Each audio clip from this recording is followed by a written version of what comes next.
Dans notre monde pressé, tout semble devoir aller vite.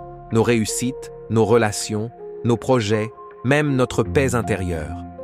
Pourtant, plus nous forçons les choses, plus elles nous échappent.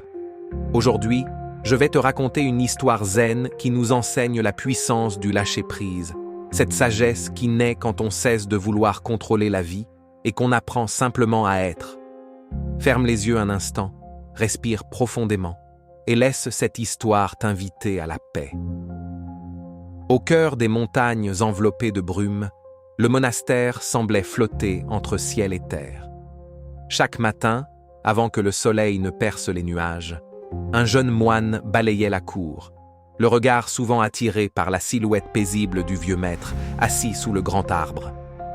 Il demeurait là, immobile, comme si le temps s'était arrêté autour de lui.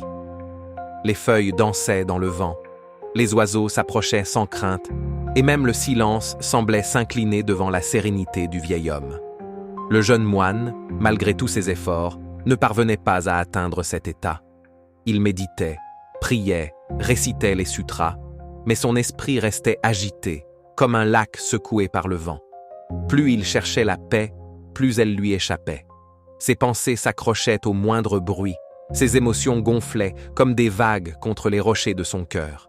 Il croyait qu'il devait redoubler d'efforts, méditer plus longtemps, respirer plus profondément, se concentrer plus fort, comme s'il pouvait contraindre la paix à venir par la force de sa volonté. Un matin, rongé par la frustration, il décida d'interroger le maître. L'homme âgé leva lentement les yeux vers lui et lui répondit par un simple geste. Il se pencha, cueillit un jeune bambou qui poussait à ses pieds, encore souple et tendre, et le tint entre ses doigts. « Regarde, » dit-il. Puis, avec un léger sourire, il tira doucement sur la tige. Le bambou se plia un peu, revint en place, mais ne grandit pas. « Si je tire plus fort, crois-tu qu'il poussera plus vite ?» demanda-t-il. Le jeune moine resta silencieux, décontenancé. « Non, maître. » Le vieil homme acquiesça. « Alors pourquoi tires-tu sans cesse sur ta propre vie ?» Ces mots tombèrent dans le cœur du jeune moine comme une pluie sur un sol aride. Pendant un moment, il ne comprit pas. Puis soudain, tout devint clair. La paix ne naît pas de l'effort, mais de la patience. Elle ne s'impose pas, elle se découvre. Le bambou ne se presse pas pour atteindre le ciel. Il grandit selon la sagesse du sol, selon la pluie, selon la lumière du jour. Il ne lutte pas contre sa nature, il suit le rythme silencieux de la vie. En observant cette vérité, le moine ressentit pour la première fois une douceur nouvelle dans son souffle. Il comprit que la paix ne vient pas quand on la cherche avec avidité, mais quand on cesse de la poursuivre comme une proie. Elle apparaît quand on s'accorde au moment présent, quand on laisse la vie s'épanouir à son rythme, sans contrainte. Comme le bambou, chaque être a sa propre saison de croissance, invisible, souterraine, mais réelle. Forcer, c'est rompre. Laisser être, c'est fleurir. Et dans ce simple geste du maître, ne pas tirer sur la vie, mais l'accompagner, résidait toute la sagesse du Bouddha, celle de la non-résistance, de la confiance et du calme qui naît quand on apprend enfin à ne rien forcer. La sagesse du non-effort est l'un des enseignements les plus subtils du bouddhisme, et pourtant l'un des plus difficiles à vivre, car notre esprit moderne, conditionné par la performance et la vitesse, peine à croire qu'on puisse avancer sans lutter. On nous apprend dès l'enfance à faire, à devenir, à réussir, comme si l'être seul ne suffisait pas. Pourtant, le Bouddha nous murmure à travers le silence des siècles. Rien ne fleurit sous la contrainte, tout s'épanouit dans la présence. Le non-effort, ou Wu Wei, selon la sagesse taoïste, n'est pas la paresse ni la passivité. C'est un art, celui d'agir sans tension, de faire sans forcer, de vivre sans résistance. C'est comprendre que l'eau, sans jamais se battre, finit toujours par modeler la pierre. Elle avance parce qu'elle suit sa nature, et non parce qu'elle s'impose au monde. Imagine un archer. Lorsqu'il bande son arc avec anxiété, sa main tremble, son souffle s'agite, et la flèche dévie. Mais quand il respire calmement, que son geste devient pur, presque vide d'intention, la flèche atteint la cible sans effort apparent. Le non-effort, c'est cette grâce invisible, celle de l'action, alignée avec le moment. Le moine de notre histoire commença à entrevoir cette vérité après sa rencontre avec le maître du bambou. Il réalisa que chaque instant où il luttait contre lui-même, contre ses pensées, ses désirs, ses peurs, l'éloignait de la paix qu'il cherchait. Car la paix ne se gagne pas comme une bataille, elle se révèle comme un lever de soleil, lentement, silencieusement, naturellement. Vivre le non-effort, c'est se rappeler que tout dans la vie a son propre tempo. L'univers ne se précipite jamais, et pourtant tout s'accomplit. Le cœur bat sans qu'on y pense. Les saisons changent sans qu'on les commande. Le souffle entre et sort sans qu'on le contrôle. Quand on s'accorde à ce rythme fondamental, la vie cesse d'être une lutte et devient une danse. Dans cette danse, chaque pas est juste, même ceux qui semblent hésitants. Le non-effort, c'est donc une confiance profonde. Confiance que le moment présent contient déjà tout ce qu'il faut pour le pas suivant. C'est la certitude que la rivière connaît son chemin, même quand elle serpente entre les rochers.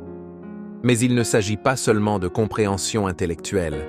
Le non-effort est une expérience vécue, une sensation corporelle, un abandon du vouloir faire au profit du laisser faire. Dans la méditation, cela se manifeste par un relâchement subtil. Les épaules s'abaissent, la respiration s'adoucit, l'esprit cesse de juger son agitation. Alors, une lucidité tranquille émerge, un espace où la conscience n'a plus besoin de lutter pour être. C'est dans cet espace que le Bouddha parlait de noble silence, un état de clarté sans résistance, où tout se déroule naturellement. Comme l'arbre qui ne pousse pas par ambition, mais par nécessité intérieure, l'esprit trouve la paix quand il cesse de vouloir la produire. Le non-effort, c'est la sagesse de l'univers, celle du bambou, du vent, de l'eau et du cœur qui, lorsqu'on ne lui demande plus rien, se met à battre en harmonie avec la vie. Accueillir, ce n'est pas simplement accepter. C'est un acte sacré, une ouverture du cœur à la réalité telle qu'elle se présente, sans la filtrer, sans la redessiner, sans la juger. L'art d'accueillir ce qui est demande un courage tranquille, celui de cesser de fuir, de ne plus se battre contre la vie. Dans les enseignements du Bouddha, on dit souvent que la souffrance naît non pas de ce que nous vivons, mais de notre résistance à ce qui est. Nous souffrons parce que nous voulons que la vie soit autre. Nous voudrions que le soleil brille quand il pleut, que l'autre nous aime quand il s'éloigne, que notre esprit soit calme quand il bouillonne. Mais la vie, comme un fleuve, coule selon sa propre direction. Quand on cesse de vouloir la rediriger, on découvre que le courant n'a jamais été contre nous. C'est nous qui nagions à contresens. L'art d'accueillir, c'est donc l'art de dire oui à la réalité, même quand elle est inconfortable. Ce oui n'est pas une soumission, c'est une reconnaissance. Dire oui, c'est regarder une émotion douloureuse et lui dire « Je te vois, tu as le droit d'exister ». C'est accueillir la colère, la peur, la solitude, comme on accueillerait un visiteur de passage, sans les retenir, sans les rejeter. Car tout ce qui est observé avec douceur se transforme. Quand tu accueilles ta tristesse sans chercher à la fuir, elle se dissout comme la brume au lever du jour. Quand tu regardes ta peur sans la juger, elle perd son pouvoir de te gouverner. Le Bouddha appelait cela la pleine conscience du moment présent, la capacité d'être totalement là, dans la lumière ou dans l'ombre, sans séparation. Un maître zen disait « Le lotus ne pousse que dans la boue ». Cela signifie que la beauté de l'éveil ne peut naître que de la rencontre avec nos imperfections, nos doutes, nos douleurs. Accueillir ce qui est, c'est comprendre que chaque expérience, même la plus difficile, a sa place dans le grand tissu de l'existence. Rien n'est inutile, rien n'est accidentel. Chaque perte, chaque échec, chaque silence a quelque chose à enseigner à l'âme patiente. Celui qui apprend à accueillir cesse d'être esclave du changement, car il ne dépend plus de ce qui arrive pour être en paix. il devient comme la montagne, immobile au milieu des vents, enraciné dans le sol du présent. Mais accueillir ne veut pas dire s'attacher. C'est là que réside toute la subtilité. Accueillir, c'est ouvrir la main, pas la refermer. C'est être assez vaste pour contenir la joie et la douleur, la naissance et la fin, sans se confondre avec elle. Dans cette attitude, le cœur s'élargit, la conscience s'apaise. Le monde extérieur peut rester chaotique, mais à l'intérieur, un espace clair et stable se déploie. C'est cet espace que le Bouddha appelait libération. Non pas une évasion du monde, mais la paix d'être en son centre, sans lutte.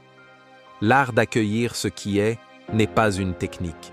C'est une manière de vivre, une offrande silencieuse à la vie elle-même, un acte d'amour envers tout ce qui existe.